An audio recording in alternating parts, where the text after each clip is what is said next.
Bismillahirrahmanirrahim. Assalamualaikum warahmatullahi wabarakatuh.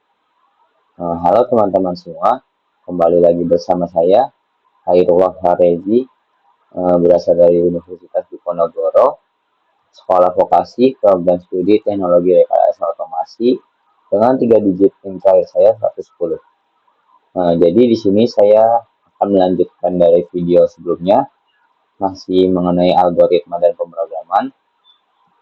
Namun karena video sebelumnya membahas tentang C++, maka video kali ini kita akan membahas lebih lanjut mengenai C++ itu sendiri. Kita next saja.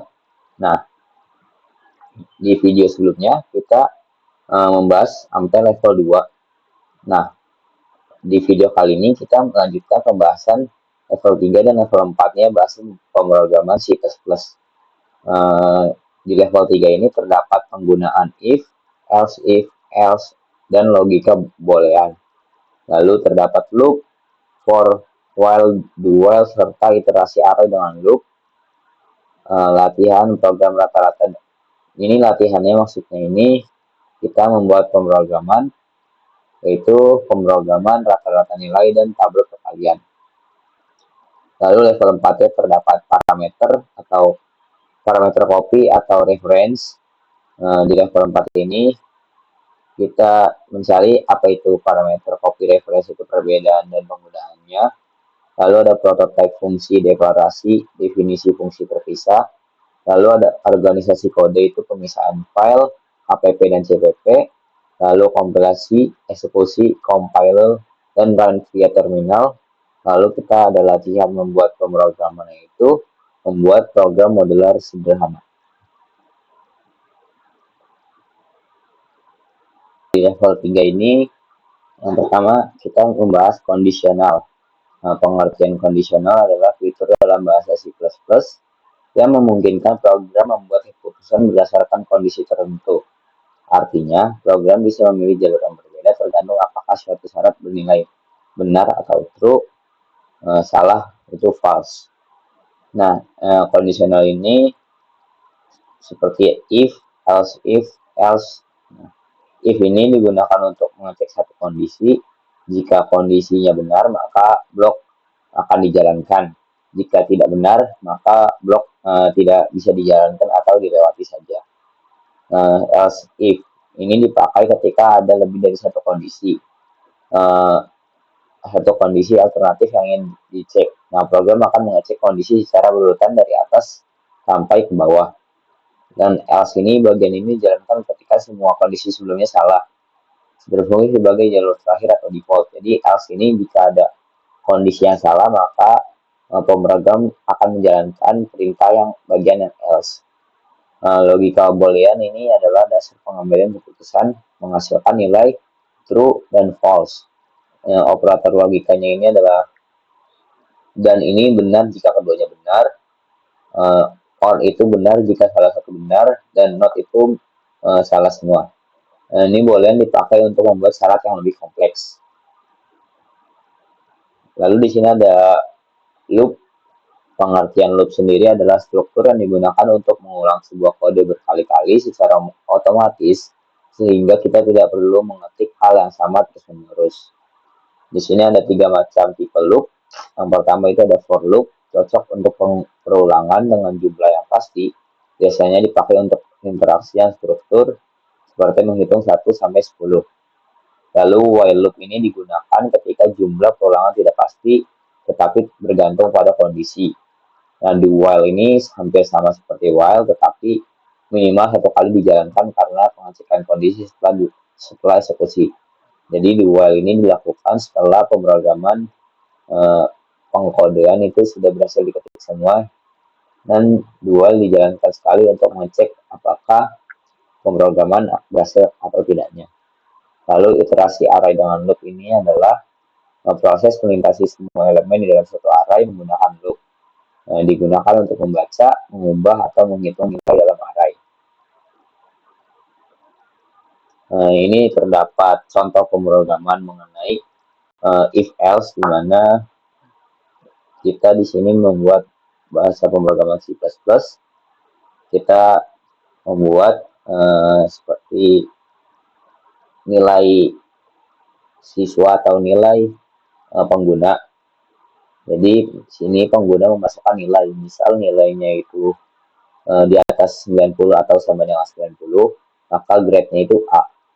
Jika di atas 75 atau sama dengan 75 itu grade-nya B.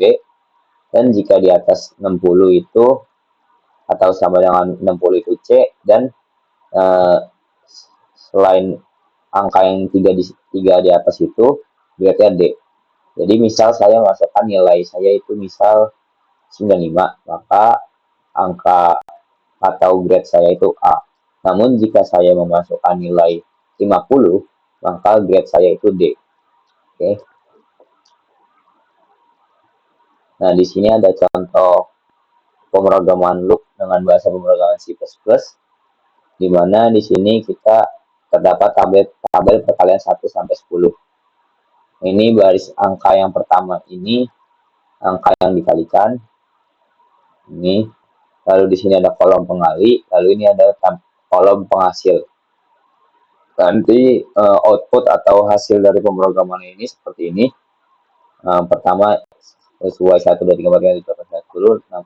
Lalu dikalikan terus sampai ini 100 atau sampai kondisinya dibatasi sampai selesai. Oke. Nah, di sini ada pemrograman sederhana mengenai rata-rata nilai dari dua tadi, loop dan if else. Oke. Di sini kita akan coba langsung di Visual Studio Code-nya bagaimana pemrograman ini berjalan.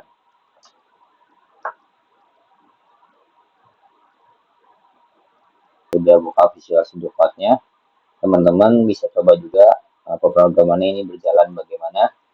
Persis seperti ini ya teman-teman, tinggal teman-teman ketik ulang saja pemrogramannya ini.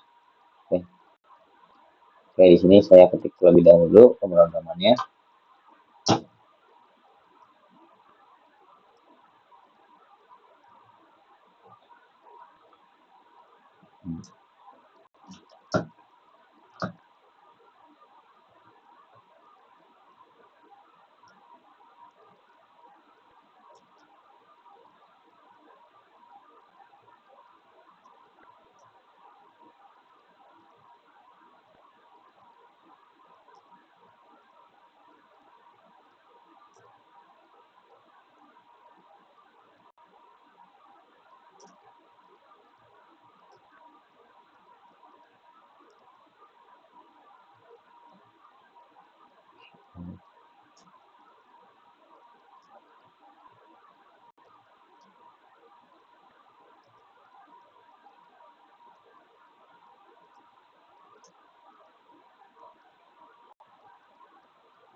Oke, pemrograman seperti ini.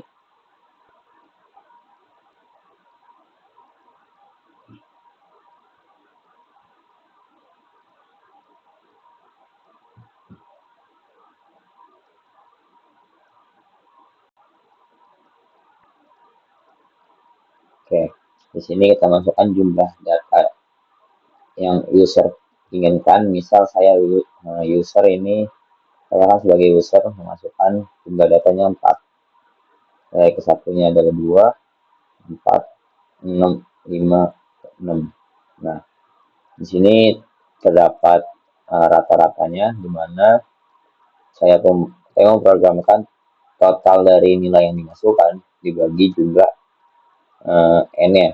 N itu jumlah data.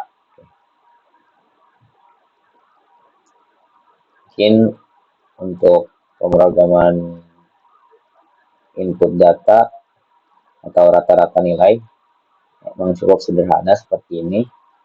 Kita lanjut ke bagian program tabel perkalian. Oke, di sini teman-teman bisa langsung mulai saja, sama persis seperti ini, tidak ada yang salah. Masuk, jalankan aja kode pemrogramannya. Ini kita hapus dulu pemrograman yang sebelumnya, kita tulis lagi pemrograman perkalian.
Oke, untuk pemrogramannya sudah berhasil saya tulis. Coba langsung kita jalankan saja.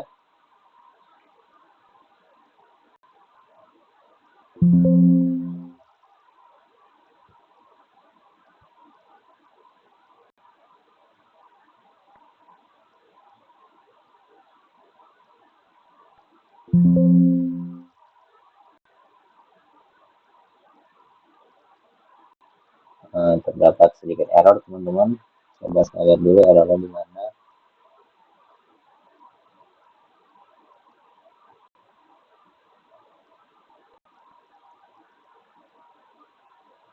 Coba kita jalankan ulang. Oke teman-teman, di sini saya berhasil. Ini sudah berhasil, dimana kita melakukan looping dan perkalian. Oke, ini kita menyuruh pemrograman untuk perkalian hitung 1 sampai 10 lalu dikalikan jumlahnya. Oke, misal 1 kali 1 gitu. Oke, 2 kali 1, 3 kali 1, 4 kali 1. Oke, seperti itu.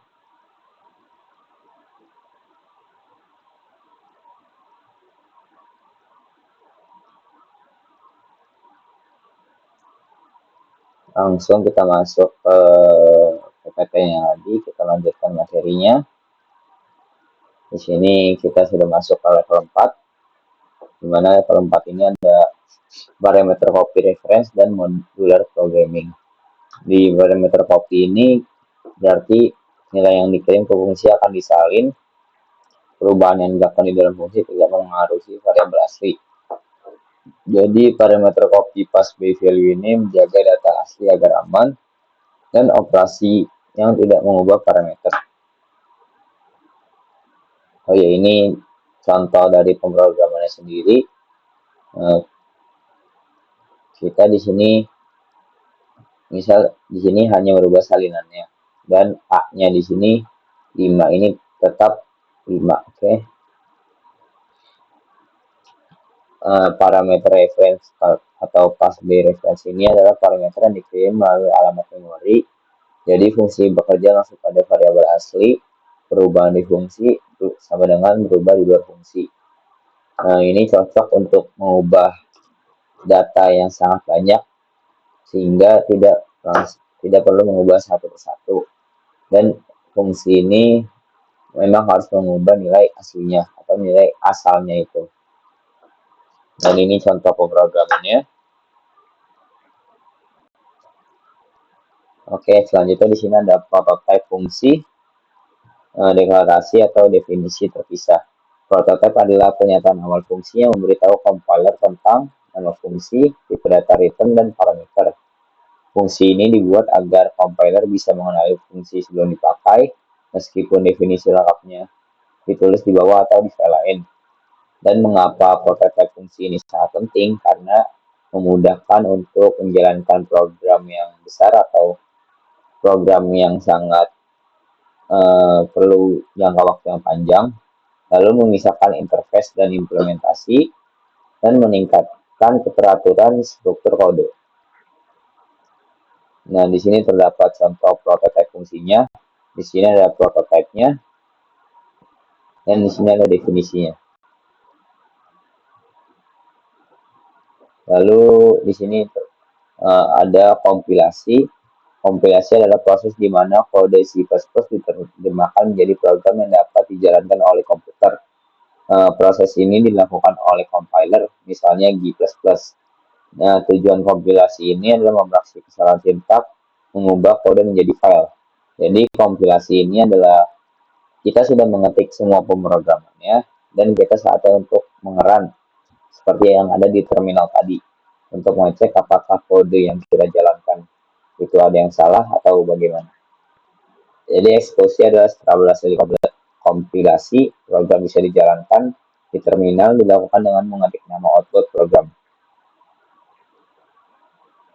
Di sini terdapat modular programming di mana ada file HPP atau file H dan ada file CPP. File HPP ini berdeklarasi fungsi, deklarasi kelas, dan konstanta. File ini dikenal sebagai header file, berfungsi sebagai antarmuka. Lalu file CPP berisi implementasi. Ini ada isi fungsinya kode lengkap dan logika program utama. Keuntungannya file CPP ini adalah kodenya lebih rapi, mudah di-maintain atau dicek, di cross-check, dan standar penulisannya seperti program besar di C++. Oke, di sini kita terdapat contoh pemrograman dari level 4 ini, teman-teman, di mana kita membuat 3 pemrograman. Ada kalkulator HPP, CPP, kalkulator CPP, dan main CPP. Dimana ini kita langsung saja saya jelaskan sambil saya contohkan saja. Oke.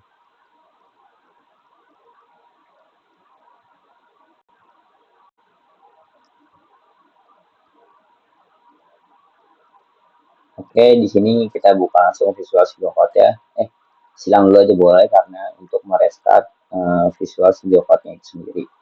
Kita buka lagi Visual Studio Code.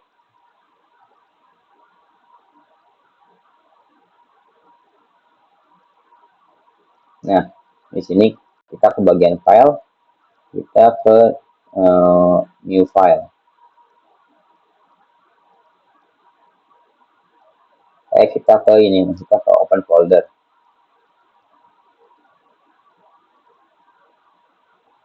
Nah, karena kita belum buat folder ya, teman-teman bisa buat terlebih dahulu folder yang ada di file teman-teman di sini ya. Bagian ini teman-teman bebas mau taruh di mana filenya.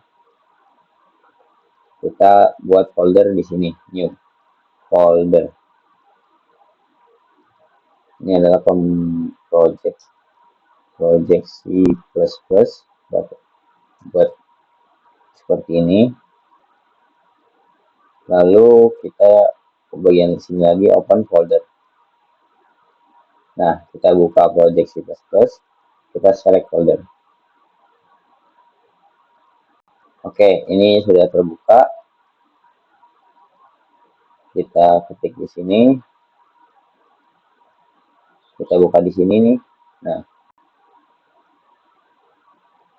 kita kembali lagi ke PPT. Nah, di PPT teman-teman bisa lihat di sini terdapat 3 fungsi utamanya.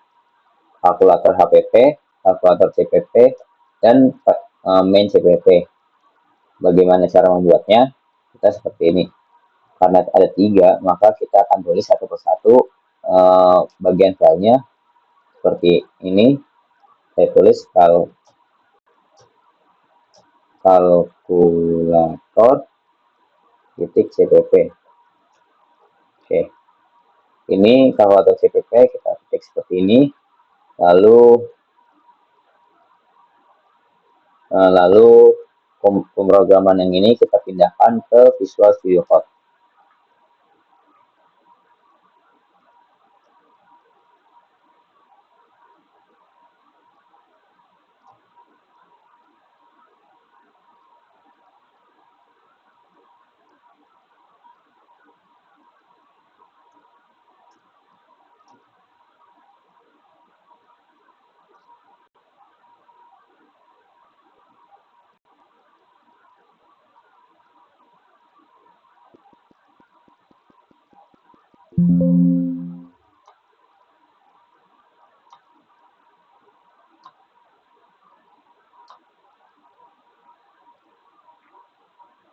Kalkulator CPP,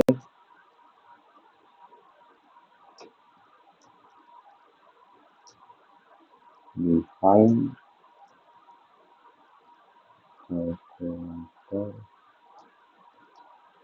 HPP.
Oke, untuk kalkulator HPP udah. Ini saya salah typo, harusnya kalkulator HPP.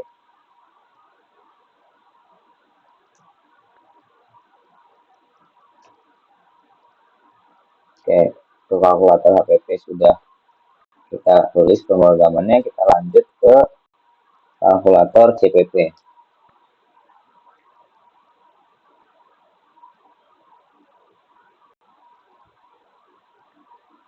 Sama seperti tadi, kita ke new file ini, kita ketik kalkulator titik CPP.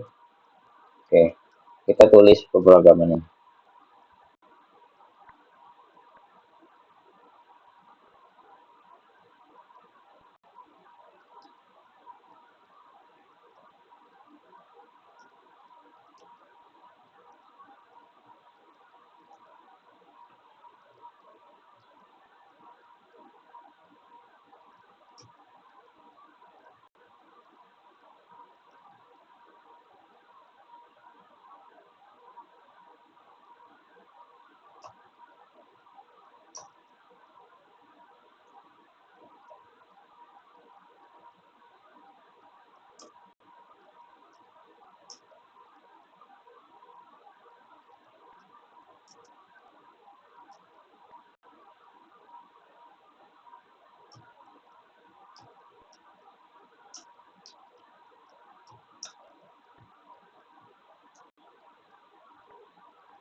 Oke, untuk kalkulator CPP-nya sudah berhasil dibuat. Kita lanjut ke next slide-nya. Ini terdapat main CPP. Main titik CPP. Kita tulis seperti ini, teman-teman. Nah, kita masukkan ini data di sini ya.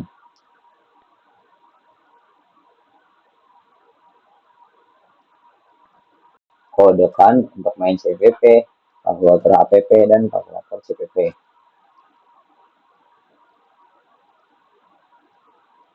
Menaruh tindak.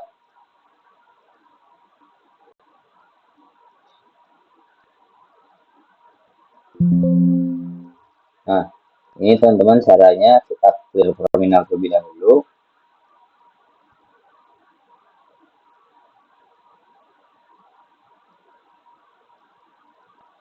Tinggal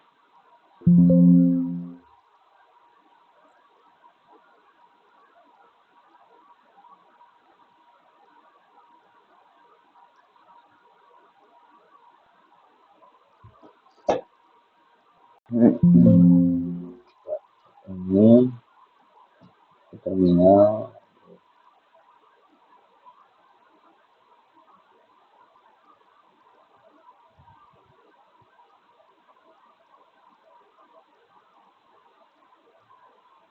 Kita pencetkan new terminal.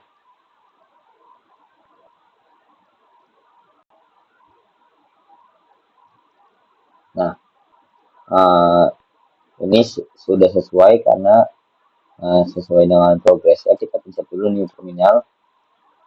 Seperti ini teman-teman tadi. Nah, pokoknya kita pencetkan di bagian sini ke new terminal. Lalu kita ketikkan kode.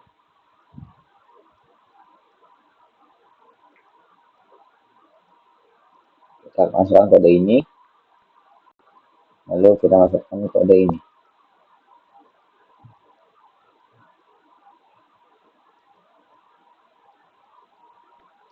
Kita tunggu.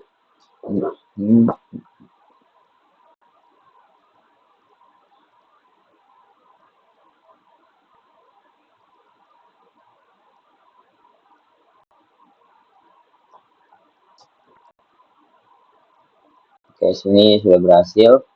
Sepertinya laptop saya sedang lag atau ngehang. Oke, kita masukkan angka pertama kita, misal 10, angka kedua 9.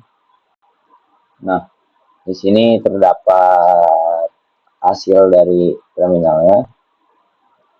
Angka penjumlahannya itu ada 10 sama 919, pengurangannya 1, dan perkalian 90. Coba kita coba lagi ya teman-teman.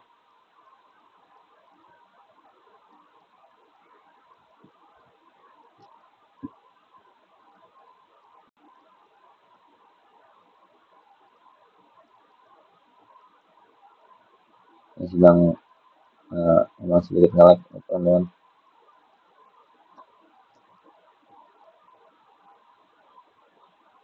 Kita buka di sini saja yang baru.